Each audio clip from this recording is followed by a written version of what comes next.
Assalamualaikum warahmatullahi wabarakatuh. Salam sejahtera, Om Swastiastu, Namo Buddhaya. Ibu-ibu, bapak-bapak, kolega yang saya hormati, terkait materi proses bisnis hulu migas. Sekarang kita masuk ke bagian yang keempat. Merupakan lanjutan dari bagian sebelumnya tentang POD. Kalau di materi ketiga kita bicara tentang macam-macam jenis POD gitu ya. Nah, dan di materi ini kita bicara ada revisi gitu ya. Ada revisi, ada perubahan dari PTK, Pedoman Tata Kerja POD itu sendiri pada tahun 2017 itu ada kita bikin perubahan. Oke, kita mulai. Nah, ini kita mulai dengan data dulu ya. Tadi sebagaimana kita ketahui gitu, ada POD 1, ada POD selanjutnya gitu ya, ada POP. Ini jumlah yang disetujui setiap tahun gitu ya, sampai tahun 2019 ya, datanya sampai tahun 2019 ini. Ada POFD gitu ya. Nah, ada optimasi POD nanti yang menggantikan POFD. Jadi kalau kita lihat di sini, banyak sekali yang kontribusinya itu malah yang paling banyak itu dari POFD. Nah, POFD itu kan tadi pekerjaannya bisa macam-macam. Bisa tambahan pekerjaan yang belum ada dari skop sebelumnya. Bisa juga POFD itu simpel aja misalnya karena ada gelar pipa misalnya gitu ya, dari satu tempat ke belum ada skupnya untuk gelar pipa karena ada kebutuhan misalnya. Gas misalnya gitu ya, kita mau mengalirkan gas karena nggak ada skop gelar pipa, maka ya harus dibikin POFD gitu ya. Skopnya apa ya, cuman gelar pipa itu aja. Nah, jadi dalam situasi seperti itu ada masukan gitu dari teman-teman K3S, dari diskusi internal juga. Waktu itu tahun 2017 saya pindah menjadi kepala divisi di divisi teknologi dan pengembangan lapangan. Jadi saya bersama kolega, teman-teman waktu itu berpikir apa yang bisa diperbaiki, karena kita menyadari PT KPUD ini dalam perjalanannya banyak hal-hal yang masih bisa diimprove. Jadi saya bersyukur waktu itu disupport oleh kolega saya yang kapasitasnya tidak perlu diragukan. Kemudian waktu itu kita pikir ya sudahlah, POFD ini karena supaya untuk menjalankan proses bisnis kita ganti aja lah, supaya karena POFD itu bukunya hampir sama tebalnya dengan POD gitu ya. Jadi padahal pekerjaannya relatif lebih simpel kita bayangkan waktu itu. Maka kita gantilah dengan yang namanya optimasi POD ini. Jadi optimasi POD itu menggantikan POFD. Jadi berdasarkan monitoring, karena kembali ke filosofi yang saya sampaikan di materi sebelumnya, bahwa dalam perjalanannya akan ada informasi baru, ada data baru gitu ya, tentu bisa ada pekerjaan baru gitu ya dari POD-POD yang sudah diproduksikan tersebut. Nah, ini datanya tentu dari monitoring. Selanjutnya ya tidak perlu lagi POFD, cukup dalam bentuk optimalisasi POD tersebut. Jadi intinya kita melakukan optimalisasi dari lapangan-lapangan yang sudah berproduksi. Itu kira-kira intinya kenapa kemudian POFD dihilangkan dan diganti dengan optimasi POD. Nah, jadi ada PTK tahun 2010 ya. Kemudian 2017 waktu itu saya dan teman-teman kita lakukan perbaikan, revisi 1. Kemudian ada juga lagi revisi 2. Nanti kita lihat apa substansi dari revisi 1 dan revisi 2 ini ya. Oke.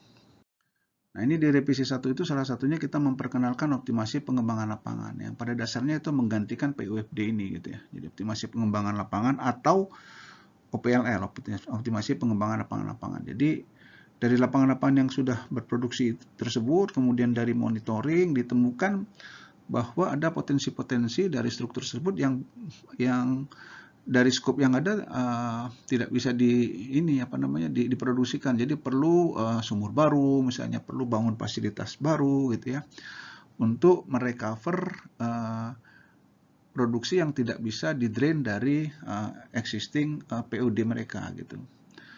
Nah, sehingga bisa dalam bentuk, kalau satu lapangan namanya OPL gitu ya, kalau dari beberapa lapangan namanya OPLL. Kapan OPLL? Nah, dalam beberapa kasus OPLL itu kalau lapangan yang sangat besar, banyak sekali POD produksi di sana gitu ya, maka akan lebih efektif dengan FPLL karena bisa memanfaatkan skala ekonomis gitu. Pertama ada skala ekonomis, kedua juga bisa jadi untuk subsidi silang karena ada mungkin formasi-formasi reservoir yang tidak terlalu secara kualitas tidak sebaik yang lain gitu ya, maka ada subsidi silang. Dan tentu juga cost efektif gitu. Itu yang makanya kenapa OPLL itu untuk lapangan-lapangan yang mature, yang sudah banyak sekali lapangan-lapangan produksi, itu mereka menggunakan apa yang disebut dengan OPLL di sini, optimasi pengembangan lapangan-lapangan. Tapi kalau cuma satu ya, optimasi pengembangan lapangan. Oke, jadi ini suatu ide untuk menyederhanakan proses bisnis pada saat itu. Oke. Nah, kemudian apa juga yang kita ubah pada revisi 1 PTK PUD tahun 2017 tersebut adalah penentuan harga minyak dan gas bumi.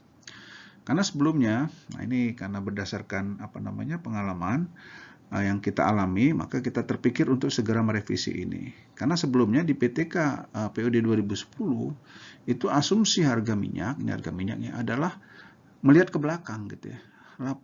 Ini 80% kali rata-rata ICP Indonesian Crude Price 5 tahun terakhir. Jadi udah 5 tahun terakhir berapa rata-ratanya, misalnya 100 gitu ya. Misalnya pada periode ini misalnya 5 tahun terakhir misalnya 100 kali 80% maka 80. Jadi $80 per barrel asumsi harga minyaknya di PUD tersebut.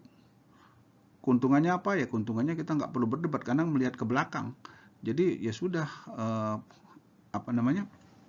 asumsi harganya ya sebegitu gitu ya. Karena melihat ke belakang tadi. Nah, jadi masalah memang ketika harga minyak drop. Misalnya kita tahu di akhir 2014, 2015, 2016 itu kan harga minyak jatuh. Jadi ketika kita membahas PUD pada periode ini gitu ya, ketika harga minyak cuma 40, 30 gitu ya. Sementara kalau kita tarik 5 tahun ke belakang, ini masih besar karena kita tahu di tahun 2013, 12 gitu ya. Harga minyak kan masih di atas 100 kalau kita lihat di sini. Sehingga ketika kita hitung menggunakan 80% rata-rata jadi nggak masuk akal. Misalnya 80% rata-ratanya misalnya 70 misalnya kita dapat ya dolar per barrel gitu ya pada saat ini. Padahal kita tahu harga pada saat itu tahun 2015-16 cuma $30 gitu ya.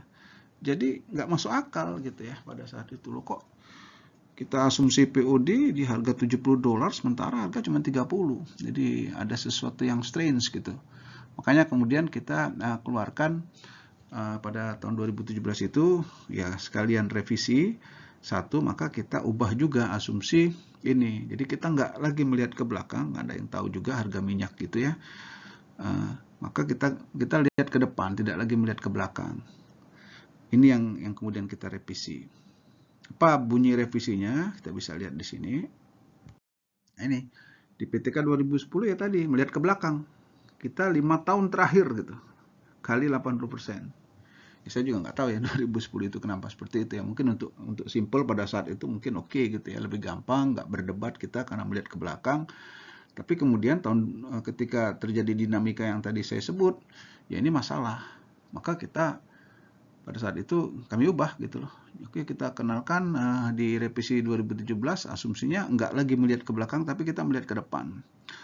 Jadi bunyinya gimana? Asumsi harga minyak bumi digunakan dalam perhitungan dapat mengacu pada forecast prediksi harga minyak bumi yang ditentukan oleh SKK Migas selama masa produksi tersebut lah. Jadi kita melihat ke depan, jadi si K3S boleh mengusulkan forecast produksi ya selama disepakati dengan SKK Migas. Biasanya SKK Migas oke aja selama digunakan yang reasonable gitu ya.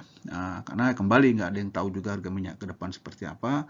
Selama digunakan asumsi-asumsi yang reasonable, bisa dari international forecasting, bisa dari consultant dan lain-lain, biasanya SKK Migas akan melihat apa asumsinya, dan selama asumsi tersebut diterima, ya udah itulah asumsi yang digunakan gitu ya. Jadi tidak lagi dikunci kepada seperti PTK tahun 2010 di mana kita melihat rata-rata 5 tahun ke belakang, kemudian didiskon dengan 80%. Di yang baru, yang enggak diserahkan ke K3S, nanti dibahas dengan SKK, asumsi harga minyaknya. Ya memang ada potensi untuk berdebat tentunya, tapi ya kembali, biasanya selama tidak ada urusan dengan insentif, biasanya tidak ada perdebatan, karena kembali nggak ada yang tahu juga berapa harga ke depan gitu ya. Baru akan terjadi perdebatan itu ketika misalnya nggak ekonomis dengan asumsi harga tertentu sehingga butuh insentif, dan memang agak cukup ekstensif nanti diskusi mengenai asumsi harga minyak atau harga gas tersebut. Oke, saya kira demikian. Ini yang untuk POD yang terkait dengan perubahan pada revisi 1 ya 2017. Nanti di materi berikutnya kita melihat perubahan yang di tahun 2018 seperti apa. Terima kasih Ibu, Bapak, kolega semuanya. Sekali lagi, salam sehat untuk kita semua. Assalamualaikum warahmatullahi wabarakatuh.